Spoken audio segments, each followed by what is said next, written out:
Hi everyone. So welcome to another video. And today what I did is because Pentab में सही से आ नहीं रहा था. So what I did is for this class मैंने iPad का जुगाड़ किया and then I thought कि उससे चीज़ें क्लियर हो. I guess आपको राइटिंग क्लियर मिलेगी इसमें बिकॉज मैं iPad पे अपने हैंड राइटिंग में लिखूंगा तो चीज़ें क्लियर आती हैं. This is the first time I am trying. I don't know कोई ग्लिच होने वाला है. सो अगर किसी को हो तो एंड ऑफ क्लास में आप मुझे बता सकते हैं. एंड कोई भी आपको प्रॉब्लम आ रही है please do reach out to me, comment below the video और you can reach out to your coordinators. So let's get started. अभी तक हमने बात कर ली थी कि हम रिक्वायरमेंट्स गैदरिंग कैसे करते हैं. कलेक्ट रिक्वायरमेंट्स में हमारे पास में कैसे हम डेटा को एनालाइज करते हैं, डेटा गैदर करते हैं. एंड उसके बाद अब हम बात करेंगे कि कलेक्ट रिक्वायरमेंट्स आने के बाद हमारे पास में क्या क्या चीज़ें आती हैं और उन कलेक्ट रिक्वायरमेंट्स में आउटपुट हमारे क्या बेसिकली हमारा कलेक्ट रिक्वायरमेंट्स का आउटपुट जो होता है वो यस. सो कलेक्ट रिक्वायरमेंट्स का आउटपुट जो होता है वो हमारा रिक्वायरमेंट्स ट्रेसेबिलिटी मैट्रिक्स है. ये बहुत इंपॉर्टेंट पॉइंट है, इसको आपको नोट डाउन करना है तो कर लीजिए. Requirements traceability matrix. ठीक है. अब इसका काम क्या है पहले ये समझते हैं. ठीक है. सो रिक्वायरमेंट ट्रेसेबिलिटी मैट्रिक्स ऐसे समझिए. ट्रेसेबिलिटी मैट्रिक्स मतलब कि एक ऐसा मैट्रिक्स जहां पर हम ट्रेस कर पाए. ठीक है. सो ये क्या करता है, links the requirements to the deliverable that satisfied them. Okay. इसका मतलब कि हम इस ट्रेसेबिलिटी मैट्रिक्स में देख रहे हैं कि रिक्वायरमेंट्स कहाँ पर हैं, कौन से डॉक्यूमेंट इसके लिए हमने गैदर क्या क्या किया और उन डॉक्यूमेंट्स को हमें पहुंचना कैसे है. ठीक है. जिससे हमें डिलीवरेबल्स की क्लैरिटी आए. लेट्स से कि हम इंजीनियरिंग टीम की बात कर रहे हैं, हम डिज़ाइन टीम की बात कर रहे हैं, हमें वो पेन डिज़ाइन करना था. हम जब डिज़ाइनिंग की बात करेंगे तो हम कैसे, क्या डिज़ाइनिंग में एज अ टीम हमारा डिज़ाइन टीम का पार्ट क्या है, एज अ डिज़ाइनर मेरा काम क्या है, एज अ इंजीनियर मेरा काम क्या है. सो इससे आपको डिलीवरेबल्स के बारे में आई मीन क्लैरिटी मिलेगी. And then after that you will be able to understand कि ये जो रिक्वायरमेंट्स आ रही हैं इनको अब मैं सेटिस्फाई कैसे करूंगा. अंडरस्टूड. ठीक है. सो ये हो गया हमारा रिक्वायरमेंट्स ट्रेसेबिलिटी मैट्रिक्स. नेक्स्ट की अगर हम बात करें कि रिक्वायरमेंट्स डॉक्यूमेंट्स, तो हमें अच्छे से पता है कि बिजनेस डॉक्यूमेंट होता है, स्टेक होल्डर रिक्वायरमेंट्स होती हैं. मैं बहुत ज़्यादा डिटेल पे इस पे नहीं जाऊंगा बिकॉज ज़्यादा डिटेलिंग जाने में हमें ही लॉस है. क्योंकि क्लैरिटी हमारे पास अभी इस चीज़ का ना क्वेश्चन से रिक्वायरमेंट है. हमें इस बात समझ में आना चाहिए कि हम इस प्रोसेस में कर क्या रहे हैं और उसका आउटपुट कैसे डिफाइन कर रहा है हमारे प्रोसेस को. ठीक है. सो आपको बहुत डीप डाउन घुस करके वर्ड्स को या डेफिनेशंस को याद नहीं करना है. So let's move ahead. ना अगर हम बात करें स्कोप बेसलाइन की, अभी ये भी बहुत ज्यादा इंपॉर्टेंट है कि what is scope baseline. Because let's get started now. We are talking about scope baseline. ये भी बहुत इंपॉर्टेंट टॉपिक है. काफी बार इसमें क्वेश्चन पूछा जाता है कि स्कोप बेसलाइन में एक्चुअली होता क्या है, हम क्या कर रहे हैं स्कोप बेसलाइन में. अगर सेटअप कर रहे हैं स्कोप बेसलाइन को तो हम कैसे सेटअप कर रहे हैं स्कोप बेसलाइन को. ठीक है.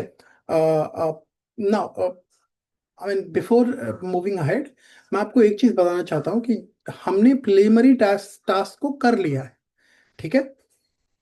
अब ना अब हमें ये समझ में आ गया कि हमने प्रिलिमिनरी टास्क को कंप्लीट कर लिया है. अब जो कि हमारा इनिशिएशन पार्ट था जहां पर हमने एक प्रोजेक्ट चार्टर को डेवलप किया. हमने इनिशियल टास्क में स्टेक होल्डर को आइडेंटिफाई कर लिया, प्रोजेक्ट चार्टर का अप्रूवल मिल गया. अब हम प्लानिंग फेज में आ गए. प्लानिंग फेज में सबसे पहले हमने प्रोजेक्ट मैनेजमेंट प्लान बनाया जो कि इंटीग्रेशन है. इंटीग्रेशन पहला पार्ट है. उस प्रोजेक्ट मैनेजमेंट प्लान में हमने स्कोप मैनेजमेंट बनाया. स्कोप मैनेजमेंट में हमारा सबसे पहला काम क्या है, सबसे पहला काम हमारा है कि हम रिक्वायरमेंट्स को कलेक्ट करेंगे. उसके बाद हम क्या करेंगे, रिक्वायरमेंट्स कलेक्ट करने में हमारा रिक्वायरमेंट्स मैनेजमेंट प्लान आ जाएगा. उसके बाद हमने क्या किया, हमने स्कोप को डिफाइन किया. स्कोप डिफाइन करने के बाद हमने डब्ल्यूपीएस बनाया. ये हमारा प्रोसेस है. अब इसी स्कोप में स्कोप बेसलाइन हमारा एक नाम है। इस स्कोप बेसलाइन का हमारा मतलब क्या है? ठीक है, अब हम कंपोनेंट समझते हैं। स्कोप बेसलाइन के कंपोनेंट्स कौन कौन से? सबसे पहला तो हमारा हो गया कि प्रोजेक्ट स्कोप। ठीक है, तो हमारा एक तो हो गया कि प्रोजेक्ट स्कोप है। जो प्रोजेक्ट स्कोप स्टेटमेंट है जिसमें हमारे एजम्पशंस इंक्लूड होंगे, जिसमें हमारे कंस्ट्रेंट्स इंक्लूड होंगे। स्टेटमेंट मैं लिख देता हूं, इसमें हमारे एजम्पशंस आ गए, हमने एज्यूम किया, कुछ एजम्पशंस लिए होंगे, कुछ हमारे कंस्ट्रेन होंगे, इतने टाइम में करना है, इतने ही बजट में करना है, अम, इतने चीजें हैं हमारे पास में, या ये टाइमलाइन है, या वेदर खराब होने वाला है। There can be an number of constraints. Now इसमें भी हमने क्या किया कि हमें इस प्रोजेक्ट स्टेटमेंट में, स्कोप स्टेटमेंट में, हमें ये पता है कि स्कोप का डिस्क्रिप्शन क्या है, किस तरह, क्योंकि हमने रिक्वायरमेंट्स गैदरिंग में पता लग गया कि हम क्या चाहते हैं लोग हमसे, स्टेक होल्डर की रिक्वायरमेंट क्या है, क्या उनका थॉट प्रोसेस है, आई मीन जो हमारा स्पॉन्सर है उसे क्या चाहिए, ये हमें समझ में आ गया है। तो अब यहाँ पर हमने डिस्क्रिप्शन कर लिया है प्रोजेक्ट स्कोप का। ठीक है, प्रोजेक्ट स्कोप का हमें डिस्क्रिप्शन मिल गया है, और हमें डिलीवरेबल्स के बारे में भी अच्छे से पता लग गया। So one of the content जो कंपोनेंट्स है स्कोप बेसलाइन का, वो हमारा प्रोजेक्ट स्कोप स्टेटमेंट हो गया। सेकंड हमारा आ गया W B S. W B S हमारा क्या है? Work breakdown structure.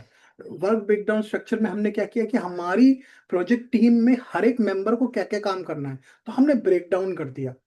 Break down करते करते सबको पता है तुम्हारे हिस्से में ये आएगा, तुम्हारे हिस्से में प्रायोरिटी 0 आएगा, तुम्हारे हिस्से में प्रायोरिटी 1 आएगा, तुम्हारे हिस्से में ये काम आएगा, तुम इसका हेड बनाओगे, तुम उसका टेल बनाओगे। सो ये सारी चीजों का हमने टास्क डिफाइन कर दिया। ऑपरेशंस टीम क्या करेगी, डिजाइनिंग टीम क्या करेगी, इंजीनियरिंग टीम क्या करेगी, तो ये सारी चीजें हमने डिफाइन कर दी। ना अगर हम बात करें वर्क पैकेजेस की, इसके बाद हमारे पास में है एक और कंपोनेंट जिसको बोलते हैं वर्क पैकेज। ठीक है, वर्क पैकेज की बात करेंगे। सो ये हमारा क्या है कि जो भी हमने डब्ल्यू डिफाइन किया है, उस डब्ल्यू के अंदर जो एक एक आई मीन सेगमेंट है, उसको हम वर्क पैकेज बोलेंगे। हर एक काम का एक यूनिक आईडी होगा, जिससे हम जीरा ट्रैकर पे उसको ट्रैक कर पाए, कितना काम हो गया, कितने टास्क किसको अलॉट किया गया है, कौन रिस्पॉन्सिबल है इस टास्क के लिए। तो हर एक वर्क पैकेज का हमें एक डेफिनेशन, यूनिक आईडी देनी पड़ेगी। इसी के अंदर नेक्स्ट हमारे पास में आएगा कि प्लानिंग पैकेज। प्लानिंग पैकेज में क्या किया हमने, देखा कि कंट्रोल किसके पास में, कौन कौन काम कर रहा है, कौन किसको प्लान कर रहा है, किसको चीजें मैनेज कर रहा है, ये। और सबसे ज्यादा कंफ्यूजन किस में आता है? आ गया हमारे पास में डब्ल्यू डिक्शनरी। ये बहुत ज्यादा कंफ्यूजिंग है। बहुत सारे लोगों को डब्ल्यू डिक्शनरी क्या है, जो भी WBS कंपोनेंट्स हैं, उनका डिटेल्ड इंफॉर्मेशन हमें इस WBS डिक्शनरी में दिया होता है। जो भी हमारे पास में हमने मान लीजिए कि इस ये पेन बनाने का हमारा टास्क था। इस पेन के हमने हर सेगमेंट को छोटे छोटे पार्ट में ब्रेक डाउन कर दिया।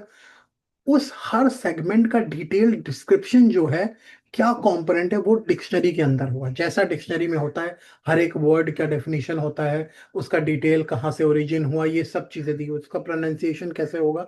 That is why same as इसमें होता है। ठीक है, तो आई गेस यहाँ तक क्लैरिटी हो गई होगी। यहाँ पे हमारा जो स्कोप मैनेजमेंट पार्ट है वो फिनिश हो गया है। नाउ नेक्स्ट हम शेड्यूल मैनेजमेंट में आएंगे, नेक्स्ट क्लास में टेकअप करेंगे schedule management. We'll see you in next class. Thank you so much.